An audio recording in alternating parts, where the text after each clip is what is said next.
I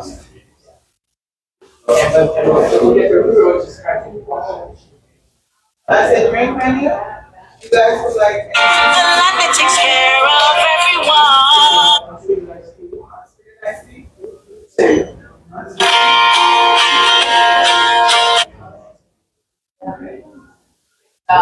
Single city or have like city syrup. We have sugar. Yeah. Brown sugar, white sugar. Not syrup. Unity syrup. Yeah, these are part of it. Yeah, a little bit more, because it doesn't dissolve anything on here. Okay. Some syrup. So iced coffee, 2 iced teas. Yeah, like that.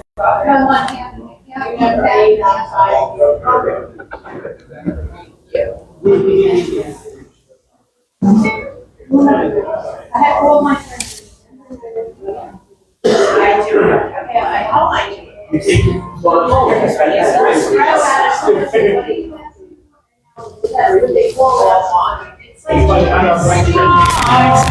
We will live on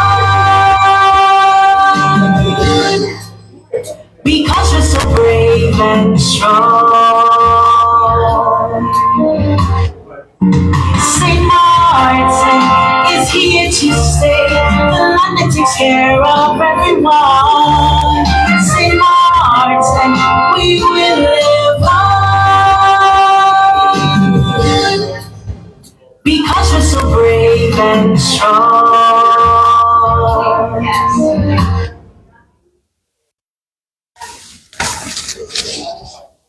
Well, we are back again. We are back again. Good day, everyone. We are enjoying some beautiful sunny weather today after a few days of rain. And I want to extend a warm welcome to all of you joining our Interact live stream. Both those watching live and those who will tune in later. Today, we have a very special guest, a true legend who has played a significant role in the growth and development of our magnificent country, St. Maarten. This individual is not only a dear friend of mine, but also a well-known and beloved figure in our community. And that is none other than Mr. Elton Jones. Elton's laughter and kindness are truly infectious, and I am sure many of you can attest to the joy he brings to those around him. We are coming to you live from the beautiful Cabana restaurant, a popular spot that serves many of the tourists who visit our island. It's the perfect setting for today's interview. And now, let's get started. My first question for you, Elton, is, you know, Sir Maarten always say, who you're for, who are you, where did you pursue your study? You know, they got a way of saying those type of things in St. Maarten. Whenever they see people passing, they would ask you, who you for? You know, I ask you this question, Elton. Who you for? Okay, I go back when I finished school. I was kind of proud, you know, that I had a report card coming out of Mulo with the lowest point and it being an 8. And for me, that was like quite an achievement. And I applied for a job at the time, Lance Radio. And there was a Mr. Bancampo managing Lance Radio at the time. So I went well dressed up in your white shirt and tie and thing to apply for a job and gave in my report card and everything. And he said, no. Who you for? So in old St. Maarten, you identify people like by their families because you know who were rude, who were, you know, who had certain behavior and certain disciplines. So people were judged by their families. So that's how they went. All the other things were important, but not to them. To them, they needed to know that they could count on you, you're reliable, and so. In St. Maarten, that was the thing of going around. And basically, who I'm for. My father's Eric Jones, Bing. And my mother's from the French side, Denise Clapp. But nobody knew me for those people. They know me for my grandparents. Everybody talk about Ake and Nasha down street. My grandparents raised me. So if I say Ake is my grandmother, everybody knew who I was. Okay. Okay, now Just before this program began, Elton, you were talking about some very important things, and I kind of listened to you very carefully. Back in the days, you worked as a traffic controller at the airport, and you said one of the things about working there was time. You had to do everything on time. I want you to let the viewers know what did you learn when you worked as an air traffic controller back in those days. Because nowadays, all people, they're always late. I mean, not every one of them, but a lot of them sometimes come to their jobs late, they come to appointment late. And I would say today, you were very early for this particular interview, so you must know something about time. So let the viewers know. No, my training taught me how to be on time. I remember growing up here in St. Martin, you know, sometimes if it rained, people wouldn't go to work. People wouldn't go to work. Rain was a good reason not to go. Or if you just felt like not going. My job demanded that I be there. We had to open the airport for 7 o'clock, so we got there 6 or 6:30 because you had to check the runway and do all those things before you open. The first flight we near had was 7 on the dot. So if you don't open, the whole of St. Martin knew they're not going to see that aircraft or hear that aircraft pass. And it affects your economy because if the first one is late, the whole slot system falls apart. So you learn to be there on time. You don't go 15 minutes late and say, I'm sorry, because you delayed within every minute those planes stay on the ground. It's costly. Sometimes we had an American flight leaving here 8 o'clock to go to Miami. You have to be on time for all these things to happen. So you learn to respect time. So when you make an appointment with somebody, you don't leave home knowing what the traffic is and some Martin stuff. You don't leave home 10 minutes to the hour. You leave home with as much space. If you reach early, there's nothing wrong. You sit in the lounge, you sit, have a coffee or something, but you make sure you are there. It shows responsibility, show respect for other people in their time. Exactly. A couple of days ago, my sister sent me a very important text, and it had to do with the minimum wage of the kingdom countries. And I'm going to read those minimum wage and how much they are. And I want you to let me know why St. Martin is on that level. In Brunei, the minimum wage is 1,236. In St. Eustatius, 1,446.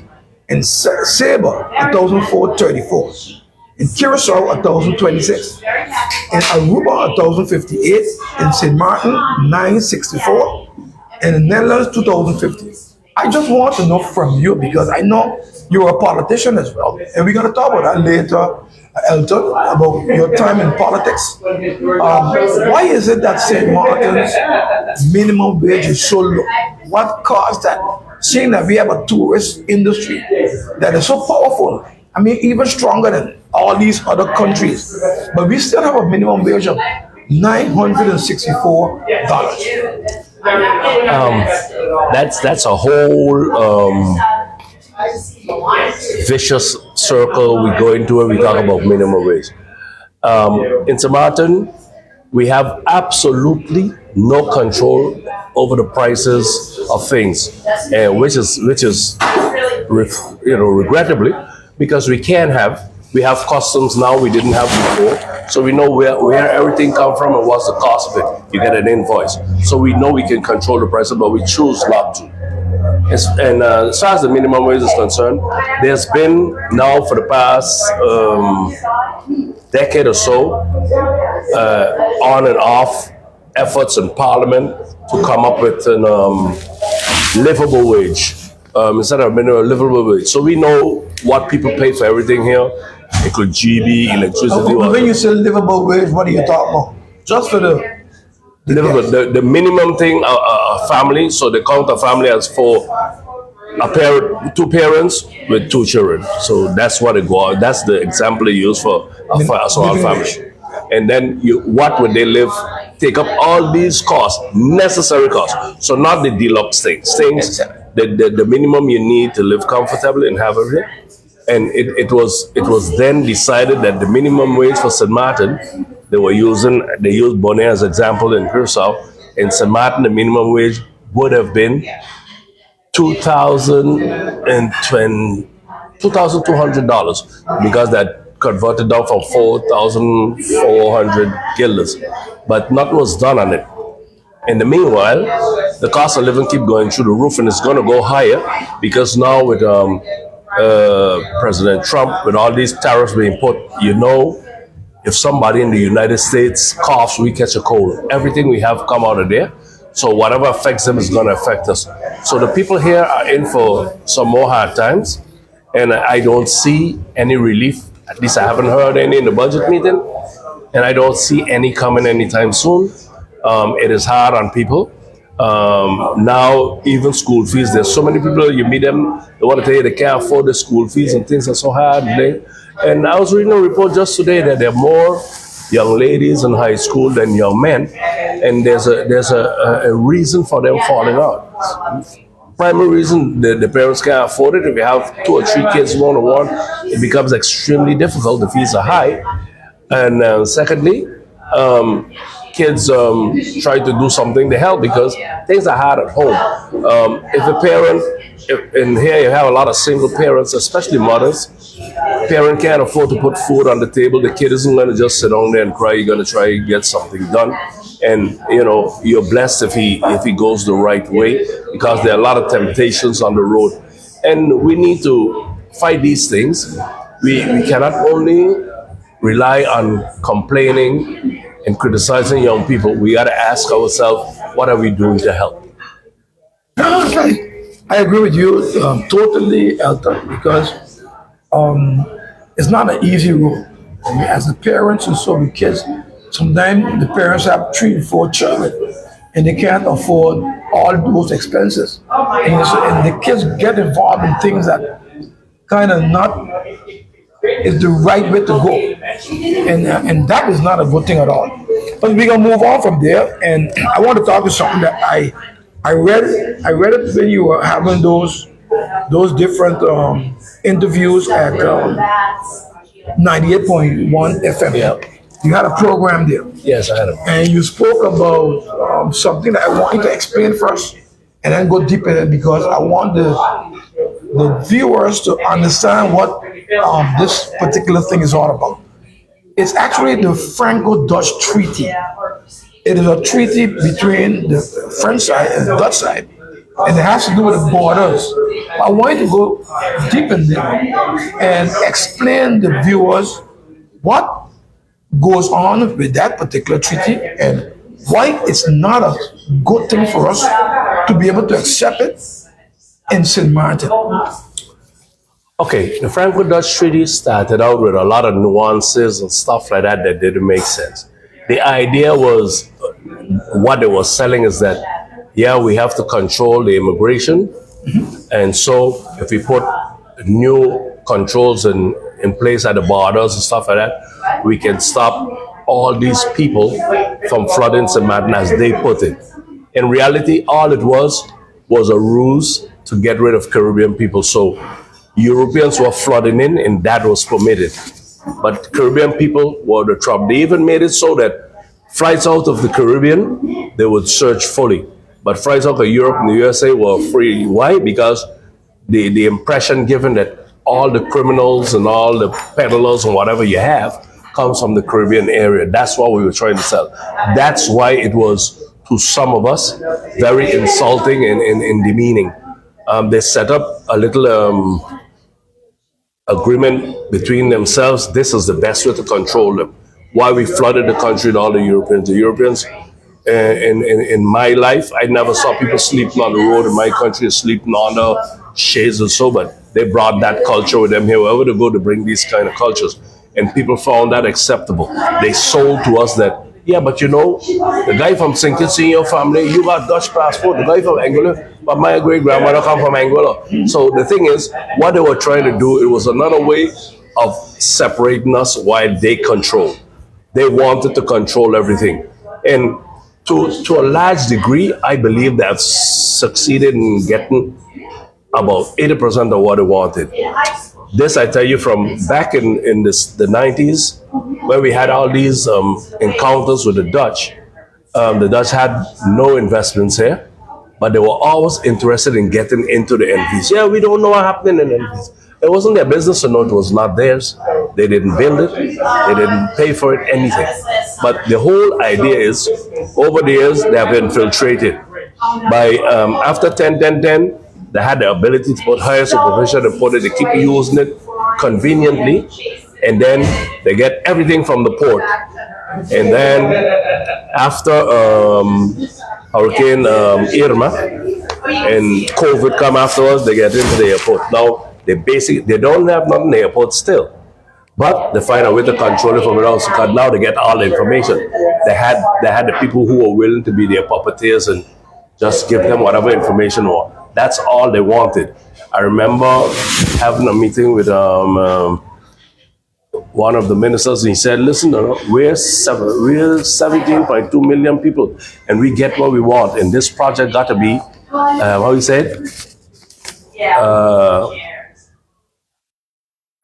profitable for both of us." So then, I know where it was going. But Saman people, we trust everybody. We don't really stand up for the things we believe. It cannot be, it shouldn't be, that we work hard to build an economy where nobody thought we would become more than a bushy area with some lights on a tree, to now having built this after 60 years or so, to have others come in and tell you you're not good enough to run what you built. Juliana Airport is over 80 years now, and I hear for the first time in my life that, we're not good enough to run Juliana. It's kind of insulting. We've had good people, we've had better plans than I've seen them present now for the airport, because they have absolutely no vision how to go from here. I was looking in the newspaper a couple of years, and I heard you, not heard, I read it. Somebody was asking you the question, do you think St. Maarten is better off today than it was before 10? That's a very nice question. People ask you that all the time, but it depends on what you consider being better off. If everything is judged by money, so finances, there's much more money in St. Maarten today than there was 10 years ago. But sadly, it's not controlled by St. Maarteners or St. Maarten government. The business community in St. Maarten is 98% foreign. There's hardly a business in St. Maarten that you could point at and say, this belongs to Mr. Richardson, Mr. Friday, Mr. Gomes, so. If you go to Anguilla, the guy points down the road and says, you see that bank? That belongs to Mr. Connor. You see that restaurant that belongs to Mr. Carty? They're proud of who they are and their people. I can't point to a large restaurant or hotel and say, well, that belongs to some St. Maarten, Antigua, all the hotels as Antigua hotel. We don't have that luxury here. Everything here belongs to outsiders. So if you actually are better off, is what you consider better. A guy being successful in his studies in St. Maarten, we don't consider that success because he doesn't have money. A guy who has done nothing, he make money, he's successful. Society sets up these kind of prejudices, and so they determine that how you should look or how you should look to be successful.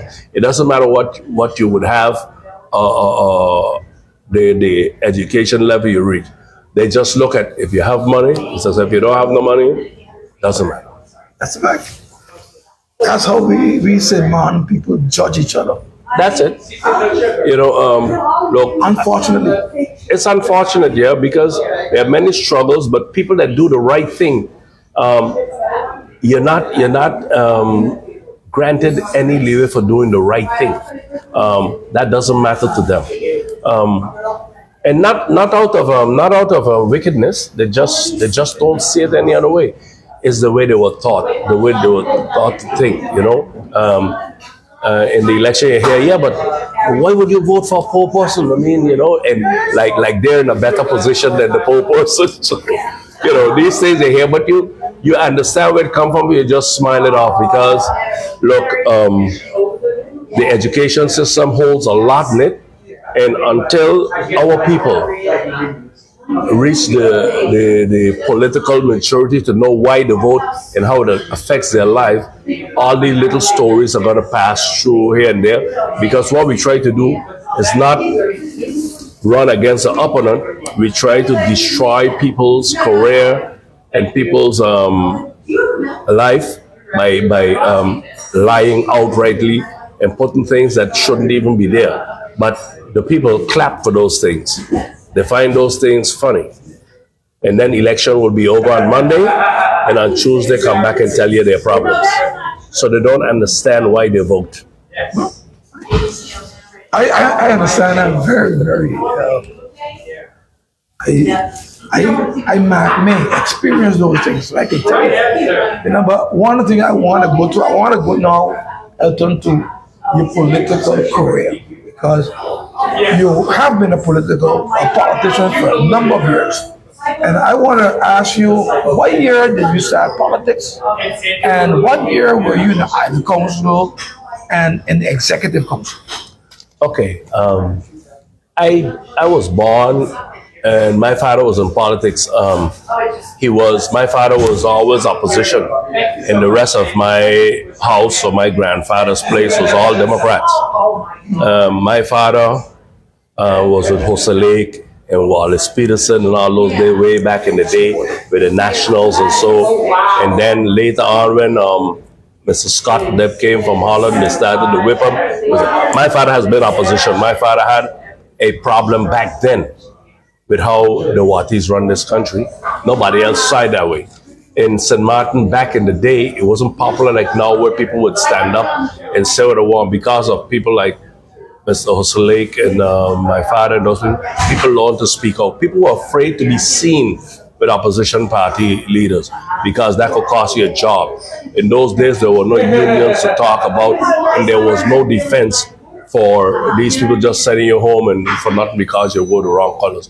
So a whole lot of things has changed. Formally, I got into politics in 1979 when we formed the SPM. We launched the SPM in October, November, I think, 1979.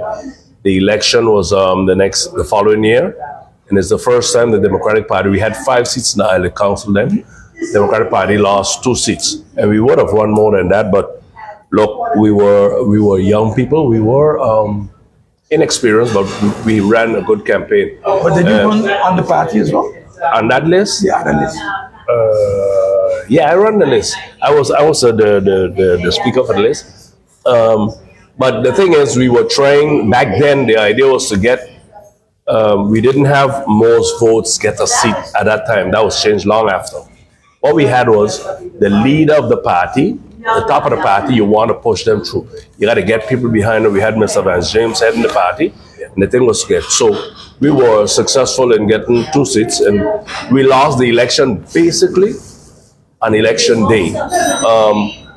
We had such momentum going with us that our people had cars and they were driving all about flashing lights and blowing horns and things, instead of picking up people and taking them to the booth. And the Democratic Party, being old experts in it, they scrape up. So we didn't lose by much. We lose with less than 500 votes. So we could have done better, but we were inexperienced, and people basically in the election counted the eggs before they were hatched. They counted all the chickens already. So we lost. But since then, politics has changed in St. Maarten. There's no more one-party rule, and I don't think in my lifetime I'll see a one-party rule again. The people of St. Maarten isn't giving anybody a clear majority. You're going to have to negotiate that the way they want it. Unfortunately, part of it is not negotiation at all. People are still buying votes. They find very intricate ways or thoughtful ideas on how they can buy the votes. In the last election, there was no outcry of vote buying, but there was a lot of it going on. There was a lot of it going on for every party. And in all the big vote getters, nobody in St. Maarten. I was born and raised in this community. I was around politics for a long time. Nobody in this community can pull 1,000 votes without campaigning. It doesn't happen. And believe me, don't mind what I tell you. I know how some of them got the votes. I've seen it done. I've seen people making their deals. It's fortunate that we still allow money to get into our politics, but nobody really wants to change it.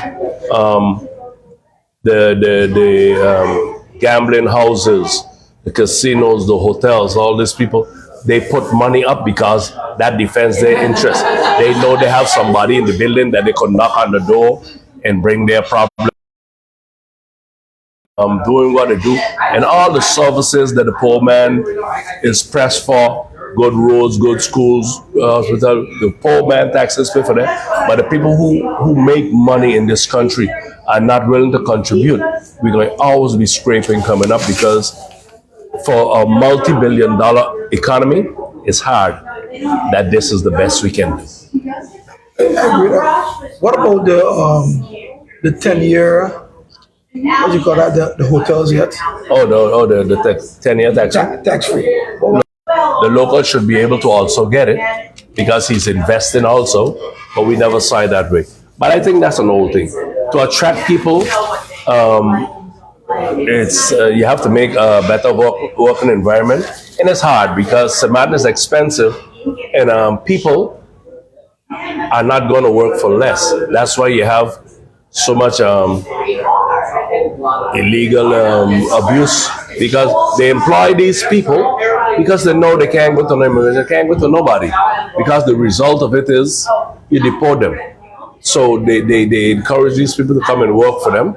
You go to some businesses and the people that are working can't even tell you good morning in English, so, but you understand, in the Caribbean has always been, so people move around looking for work is a normal thing. But it cannot be that in St. Maarten, the unemployment, last time I checked, last year, was above 8%. If your unemployment is above 8%, it's hard to import labor because it means yours are too high already. You got to find work for your people. Acceptable in any progressive society will be 4% or lower.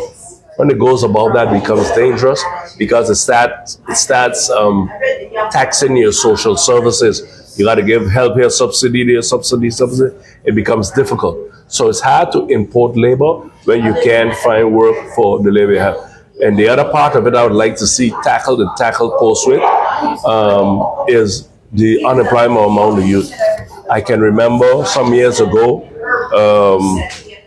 then Minister Rhoda Aronell had started a program called GB3. I worked on that program because I was in the department. The idea was to get kids on the block, bring them in for a meeting. We were going to provide them with training in the evening over UTS building. We're going to help them get driver's license and try to get them into the work market. The program started out well, but didn't go through. It was kind of difficult. I myself recruited a lot of kids for that. Some people are afraid of kids. Some people think that, you need the police because the kids are aggressive. I don't think the kids are aggressive because when I speak to them, they spoke to me normally. They just wanted the myths the young people have, and I could understand why, because they see these rappers and these basketball players being put on a pedestal, and everybody here think they can become a rapper. But you explain them the process of becoming a popular rapper and what it takes. Getting DJs to play your songs and to promote you. The same thing. The NBA have so many jobs, and you have to be an extraordinary player from the Caribbean. You got to be almost 7 feet to even for them to consider. Because everybody that makes the NBA in the USA, almost everybody go to college. You must have gone to college and go through the draft. If you're in high school, you can get out, but you got to be exceptional. And we have good basketball players here, but I don't see exceptional ones. Yeah. So you have to go through a certain process. So, but we can find jobs for our people. There was a time we used to say, yeah, but the locals don't want to do that. I see the locals have started some neat little jobs for themselves, cutting the bush, making sure the island is clean, and it's going very well. There are other businesses they can knock out that will keep the local young people purposely occupied. And if they're purposely occupied and they can put money on the table and buy their phones or whatever it is they want, their needs, because the generation have different needs than we have, then they're going to be happy and they're not going to go the wrong way. But we have to give them something to do. And honestly, criticizing them is not the answer. At the lecture, Elton, I was there and I was listening to Daniela Jeffrey, and the late Daniela Jeffrey. And she said to the audience that were there, she said, there should be no cinema that don't have a job, that is not working. What is your take on that? Theoretically, that's true. There should be none because there are enough jobs for them. Few of the things we need to understand. Jobs have different requirements and different levels. Being born here is not enough. I've argued that. I used to do employment for Juliana Airport for the guys, work operations, work there, even recruiting guys to go train for air traffic control. So there are certain requirements that must be met. If they don't meet those, this job is not for you. But there are other jobs. We have people working in the hotels and so these are jobs that local can easily do. When I was going to school, I was doing side jobs by the hotel. You didn't need to finish school to do them. There are things you learn as you go. Serving people something you can learn. There are certain attributes you learn. They are learned behaviors. You can get them. So it is hard that you go to a hotel. I won't name them specific right now. But I have the people, the yachties, people that live in the lagoon, but they work in the hotels. And the trick they put on immigration is most of the tourists in Samana are white, so they're white. They're working there, the immigration come, they're guests. But they're no guests. But that's what they do to trick the system. So these are jobs that locals show. We should check them. We should check these people to make sure that the locals get jobs. The other thing that is hampering that, the minimum wage is $900 and something dollars. Yeah, 957 or something. But if they are paying an outsider, they're paying an outsider $600. For the outsider, it's a lot of money because he's living on a conversion system. He lives in Maarten in a hut, a shack. He sends his money home and he does well. If you send $400 to Jamaica, you have a lot of money. The exchange is superb.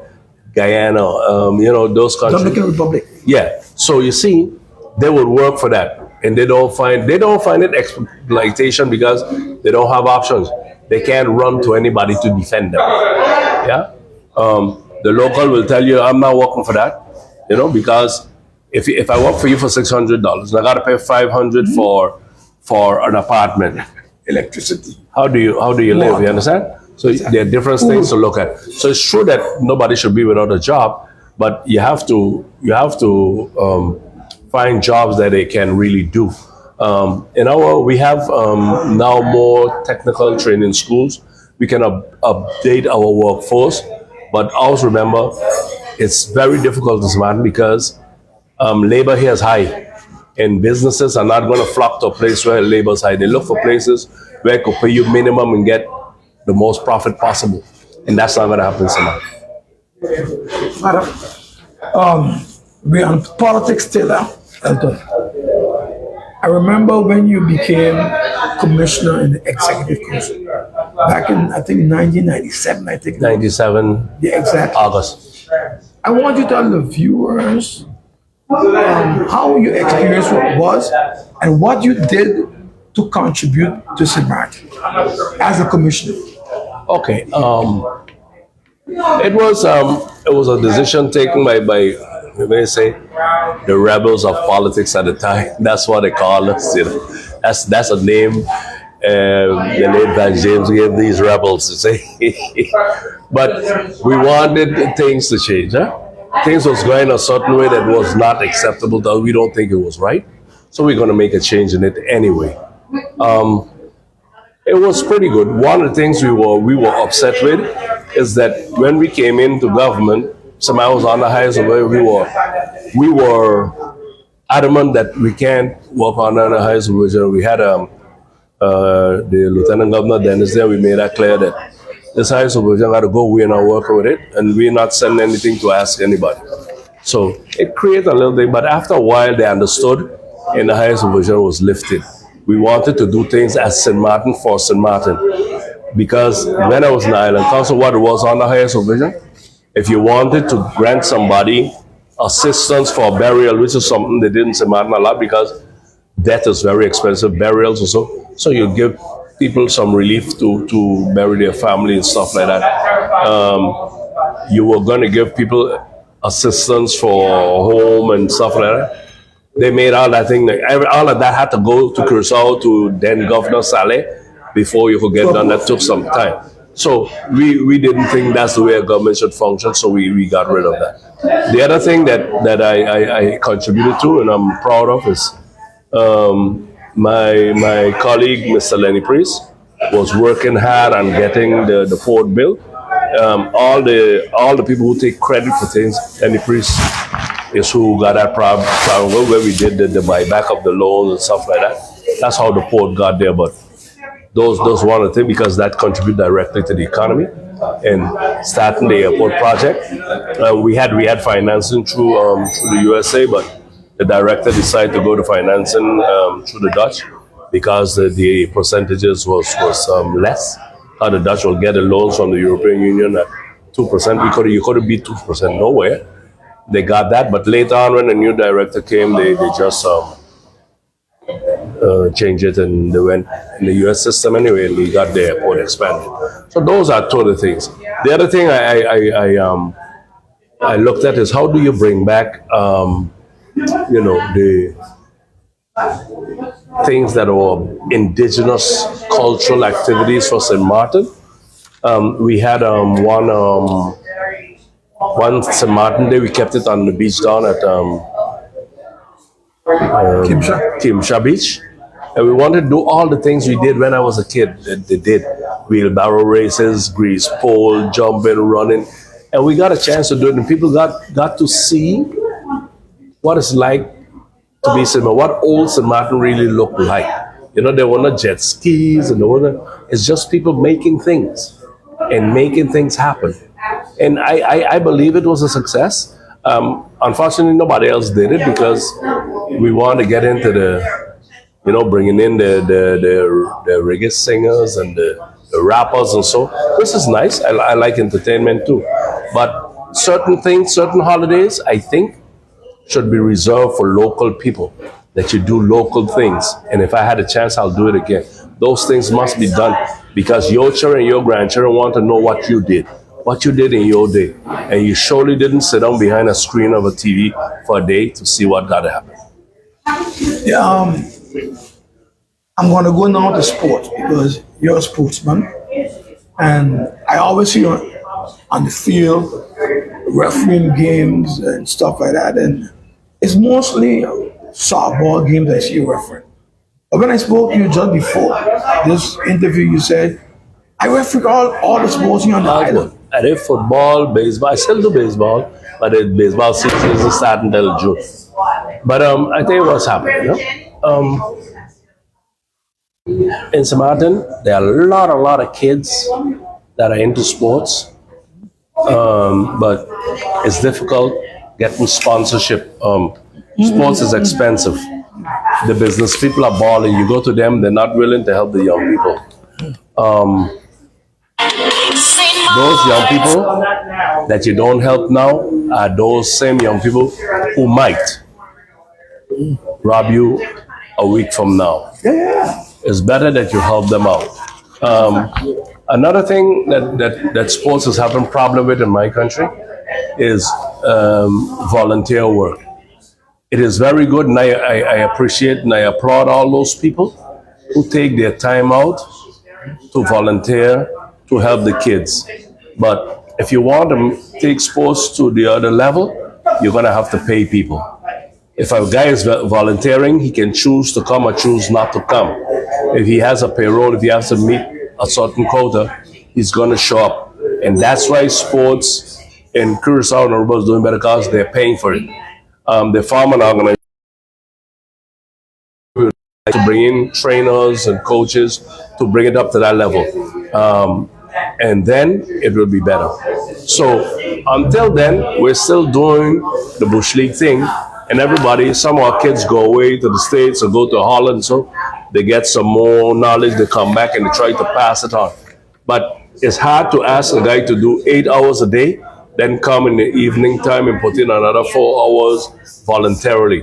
So you have to pay people for the time. If you have to bring in a trainer or coaches from anywhere, you have to pay them. People live by this. They don't do it for any reason. So I don't see why we have a big problem in paying the local guy to do the same training. And until we come to grips with that, sports is going to stay at the same level. And we have three kids I know of now from here that went to the United States last year for a tryout in baseball, and we got some more. We have some real, we have some real good talent, but it's not going to be recognized until we put more into it than mouth. I went to the Major League training in Santo Domingo. They invited me, and the coach, one of the scouts told me, he said, Jones, if you want us to look at players in St. Maarten, you have to send them to either Curacao or Aruba because St. Maarten don't play enough games. You have to play much more games to become into recognition. Our season basically runs 3.5 to 4 months. That's not enough to make a guy fluent in the sport. You got to keep playing. Repetition makes you good. So I would like to sit in the stand one day doing nothing and watch the young kids, see how they progress and enjoy a good game too. But right now, I'm busy helping. I umpire softball, umpire baseball. I sometimes help out the kids, give them ideas, training, everybody got to chip in, but we need to get a more professional approach to the sport. Sport is no more about a healthy body and a sound mind. There's a future in sport. There's a profession in sport. You can have a career, if not as a player, as a masseur, as a trainer, as a coach. There are many professions in sport now, and the kids, if sport is what they want to do, then we should give them that opportunity to be able to make it there. Yeah. Before, we were talking just before the interview, and you said something. I wanted to go back on that. You talked about the fact that sport teams should be from the different districts, and that's the way you want to get much more out of sports. I wanted to kind of elaborate on that for the viewers. Okay. When I was at the sport department as an advisor, I wrote a thing to them and explaining to the minister, if you want to really get the sports going good, you have to have school sports, but each school makes a team in whatever sport you want to promote. And short of that, you have to make a sport by the village. So Simpson Bishop have a team, Colby have a team, Phillipsburg have a team, because there's a certain pride in fighting for your village, fighting for your school. So you're going to build a rivalry you want, and sports are going to expand because the people from Simpson are going to come to back the Simpson. You're going to also pull more people to the park.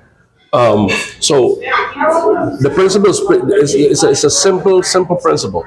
If you divide it up in villages or by schools, you're going to get a larger turnout, and you'll get much more respect at the ballpark. Elton, we had it in the league. I remember. But we had it before when I was a little boy. You had Cahill, you had Cul-de-sac, you had the same thing in Simpson, baseball. Colby. It's a matter the team. region, those the way we Colby had a team, but that's the way it's and supposed the to be. people live in those areas coming out. They come out. to see their people, Exactly. their district. So these things need to be done to get the sports going. One of the things that I always comment about is that I go to Little League, I help Little League, I umpire for them, and you see very few Samartanans come to watch their kids play.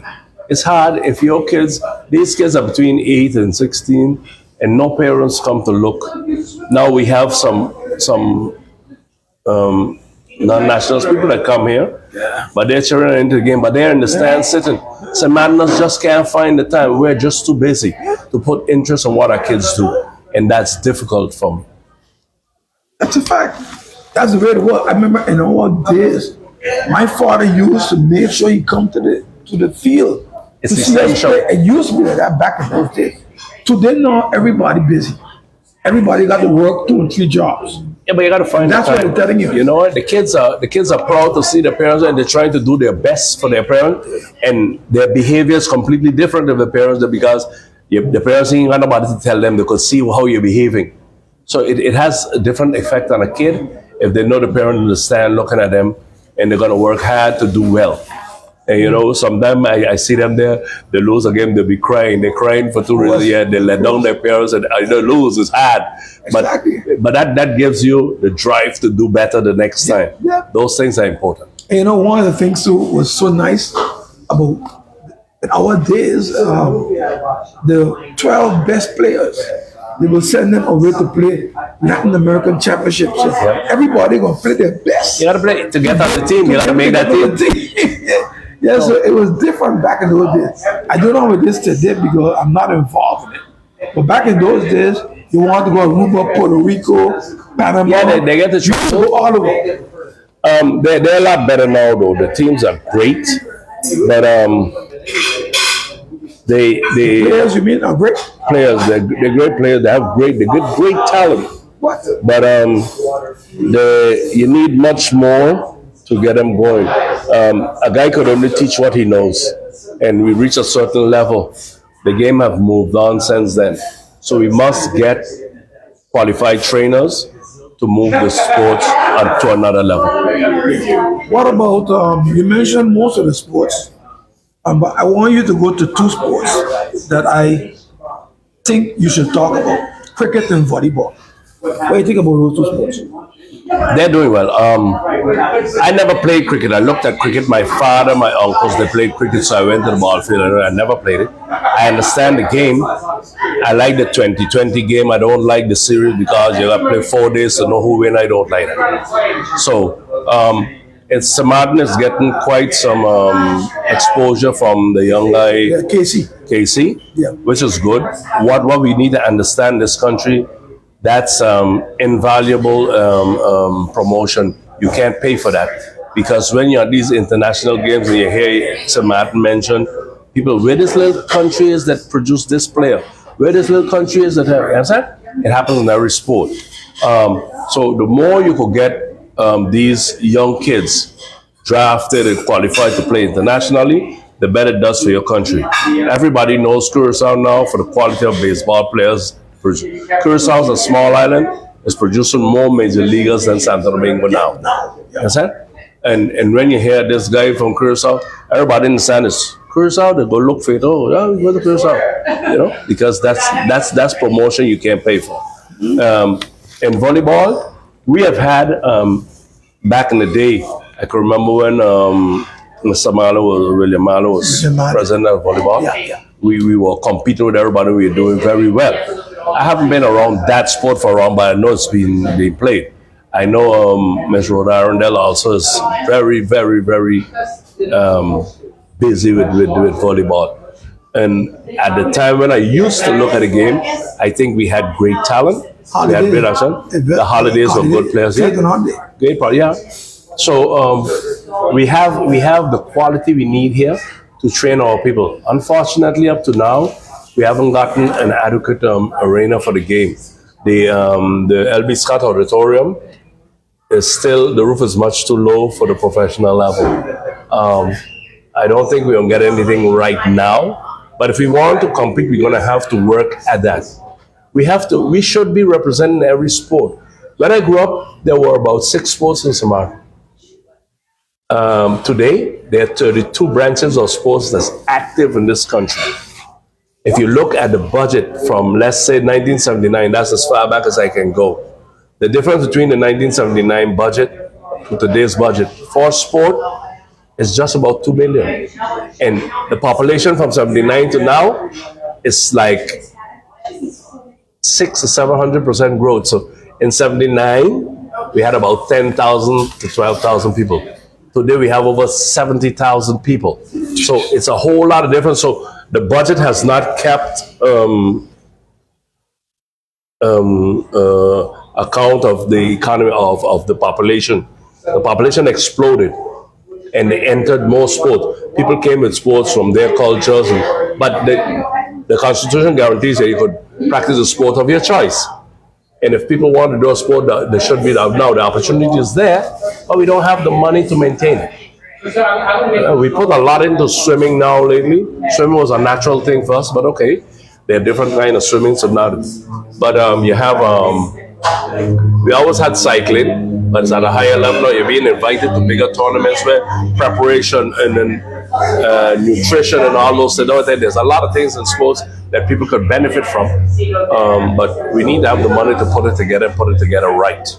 And right now, that's not happening. It's hard because the kids are eager to be in these things, but we're not there yet.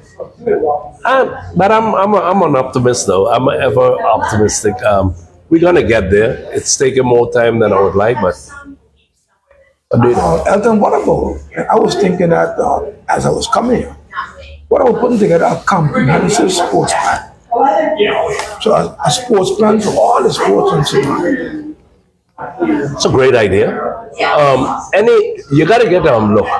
You can put together a comprehensive sport plan. You can come up with a whole outlay of how you're gonna work out the sport. Some of the guys playing can help you out too because they know where you want to go. At the end of the day, though, you need the support of government. Government doesn't have the money.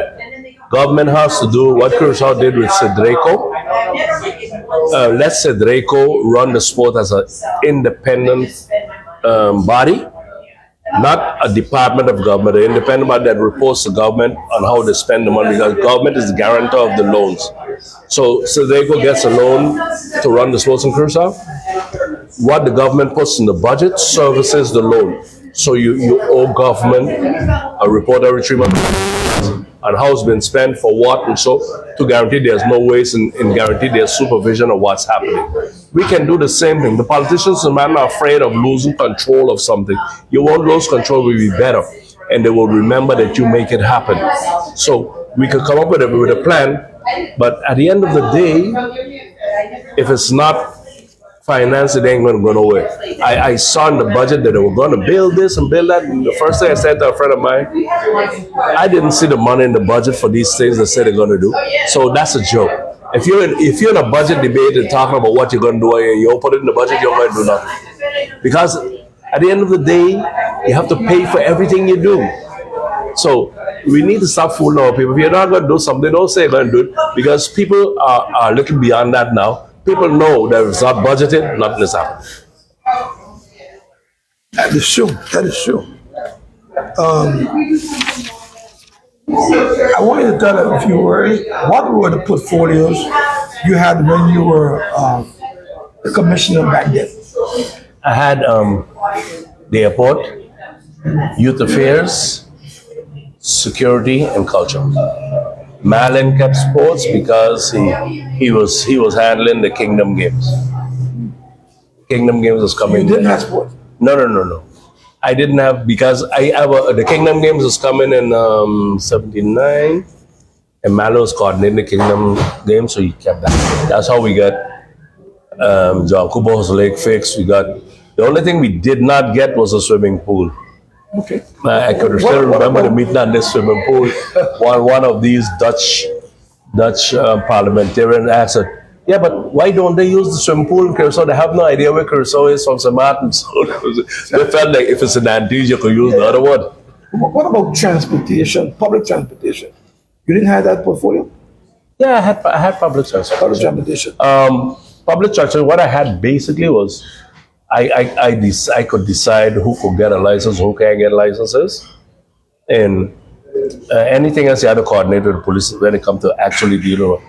My idea was then, first of all, when I went there was a backlog of people they made this list of people who came in and asked for a license for a taxi or bus, and then when one become available car, they will stop it at a certain number. Here now there are 500 taxis, so many buses.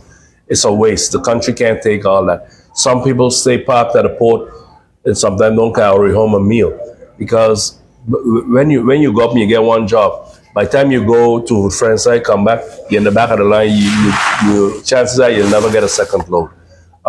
We let it spiral out of control, and every election, people give up licenses like it's hot bread because it's a sort of guarantee for votes when you give people bus licenses and taxi licenses. But it's horrible what's happening. I hope it will change. I even don't know what you're going to do. I remember in 2001, Aruba government started pulling in license from all foreign entities, and they took the Aruba government to court.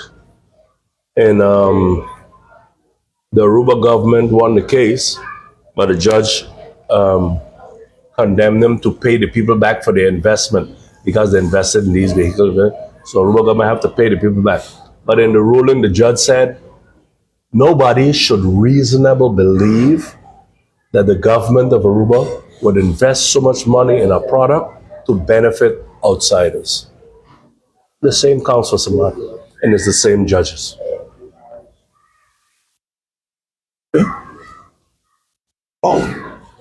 But the policy for being able to obtain a license, do they have a policy for that, or is it just that a commissioner can just give out anybody that they want a bus license or a taxi license? There's no policy. No policy. What happens is this, right? When you had a moratorium, and it's so to speak a moratorium, so government decided in their meeting, we're going to give out 250 taxi drivers, and we are maintaining that 250 because we coordinate with friends. So I have 250, you have 250, because most of the economies on this side, the ships come here, so they have two, we have two. But if you leave it run out ahead, you put 500, it begins to become difficult because you have to line up to get jobs. You don't want people like in some kind of running, grabbing people and stuff like that. So it have to be orderly. So the French public transportation, they can get jobs on the Dutch side. yes, yeah. We share in the economy in this thing, but it have to be a workable number. It's hard on 17 square miles with all the car rentals. You have all those other things. You have the buses to have 500 taxis. Big countries don't have 500 taxis, But for us, it's a political tool, and we do it all the time. But there's going to come a time where we have to come to grips with what happened because it's out of control.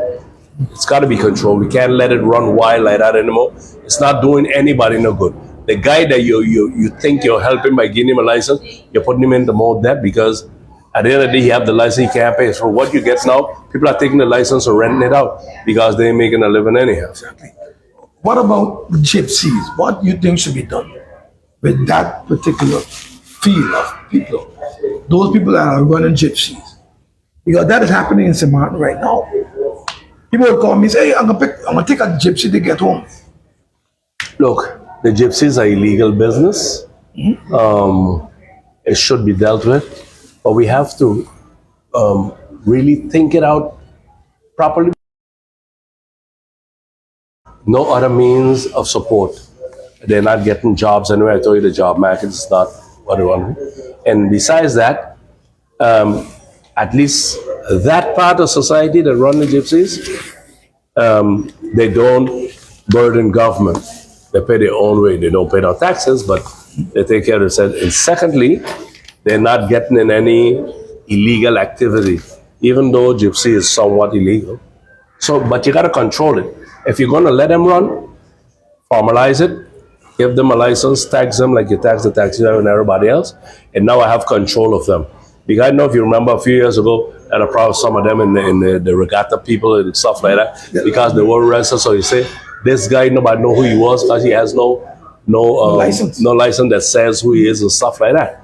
So you got to control things. Things happening in society, it's gone beyond the day when you got to pull them in. The day when it was 50, 60 of them, there are hundreds of them now. Every supermarket have about 10. There are about 20 around the port. There are 20 outside the airport. They're everywhere. And they're not all foreigners because that's the easiest way out for us. There are a lot of So locals they have some running. locals doing it as A well. lot of locals running Jitsi. Wow. So we have to deal with it, but we got to find an really clear and thought out system to deal with it. But it must be dealt with though. It can't continue like that. And with government flooding the place with taxis and buses, it's almost crazy. I have a next question for you, Elton. We spoke about it. What about this? And you took it to a different level, I find. What about this signage on the roads, where person, tourists, residents, they will not be able to know where they're going because the signage is not there. I mean, after hurricane, so much signs went down, and you don't know where you're going because there's no sign telling you where you're going. And you mentioned other things too, like for example, the roads, the lines in the road, etc. I wanted to talk a little about that. Look, people are beasts of sight. Things you could see, things you can read. When I was younger, I used to say, what happened to this America? They don't gonna read street signs? No. Because the United States says turn left, turn right. They don't tell you with no sign how you do. They read it.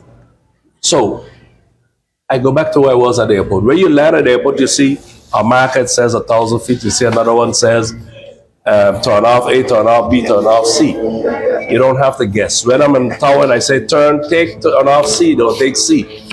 The same thing here. We have, looking at all tourists, but we have an added burden to what we do in tourism. We have R&B now. People are not just coming for a day, they're not in a hotel. They have their own apartment, they do their own cooking, they walk around the street like you and I. They need to know where they're going. It is important that if you're inviting over 3 million people to your country a year, that you put signage that they know where they are and how to get where they're going. That's elementary. I mean, it's not rocket science to figure that out. Our people, I don't want to blame everything on our people are lax. There was a lot of rains this last week. You're driving around, you're on the road, you can't see the road, there are no white lines. We don't worry about marking anything. We put white lines on the road once a year and it's supposed to last forever. And we have Romy department is supposed to take care of it, nothing happens. You ask them to put up signs, it's same thing ain't happen. I saw in the newspaper, they talk, people put up boards saying, oh, do your advertisement here. It's not even their property. But everybody do what they want. But there's control for those things. But if you don't implement control, of course it's going to run wild. It's going to get out of hand. We have the expertise to deal with it, but we got to assign to somebody who's going to deal with it. But it's important that people know where they're going. Because, sometimes I was born and raised here. I've ended up in places I didn't know existed, in the back roads and so. My partner she took me to a place down in Dutch Quarter. I didn't know they existed. I didn't even know those there. It isn't a place that I like. Because it got one way in, one way out, that kind of cul-de-sac thing. I'm not in those things. But if you put signage, you could avoid these things. Because it's not like years ago, the tourists only went to DV or to Thing, and so now they're walking through the country like local people. They're catching the buses, they're not even wearing a taxi. They're living like any local person would live in the country. And you need to put signage in. Well said. We are 2 o'clock now, 2 p.m., and we're ready to shut down, shut off. I got to give you a lot of credit. I have to take my hat off for you, which I don't have, but the amount of people that came on to this program is unbelievable. So Elton, you did a tremendous job. But one last thing I would like for you to do is give your closing remarks to these people that have been listening to everything that you have been saying this afternoon. Just give me your closing remarks. Okay, first of all, I want to thank you for the invitation. I'm very honored to be able to come on the program and give some of my knowledge, some of the things I know, some of the things I've learned. I think it's important for these programs to be presented because they talk about St. Maarten, who we are, where we came from, and why and how we are where we at. It's important for people to understand that St. Maarten is a rich country, so to speak, but the locals are still humble and down-to-earth people. We're not arrogant. We want to help everybody we can, but we want to be treated fairly. We're not the pick up and knock down people. I listen to a lot of my compatriots talking about we should hold a riot, I don't think we should. We must be able to get our government legally to do what we want. At the end of the day, the people change things, not government. People can make government. I've seen in countries where there's no democracy, where some people shut down the whole country anyway. With tanks in front of them, they still win. At the end of the day, people can make anything change, and it's no difference in St. Maarten. I think we have to decide what is right and wrong. Stop being biased about things. If something hurts you, it hurts. And if one person is being abused in this country, everybody else should take notice because one day it might happen to you. You know, I want to make mention of a quote from Napoleon. You might know this quote. This quote says, "A country suffers not because of the violence of bad people, but because of the silence of good people." Yeah. What do you think about that quote? That's a fact. That's a fact. But one of the quotes I like to use is a quote I get from an African writer. And it says, "A people who don't believe they have a stake in a country, so in the economy, have no reason to save it. So they don't really care. These children must have a stake in what's happening here, or else all the money is spent on promoting is going to be for naught. They're going to destroy it." Well said, Elton. I want to thank you, Elton, for a job well done, well done. All the viewers, I want to thank you for looking on and make sure that you share this live stream to everybody because I think you are going to get an opportunity to learn a lot about what the legend, I call him a legend, the legend, Mr. Elton Jones said today on Interact live stream. So y'all have a good day. May God bless all of you. And we're going to see you next week at 1 o'clock, the same time, where we will have another guest that is going to be appearing on Interact live stream. So, au revoir, God bless, and be good. Bye-bye.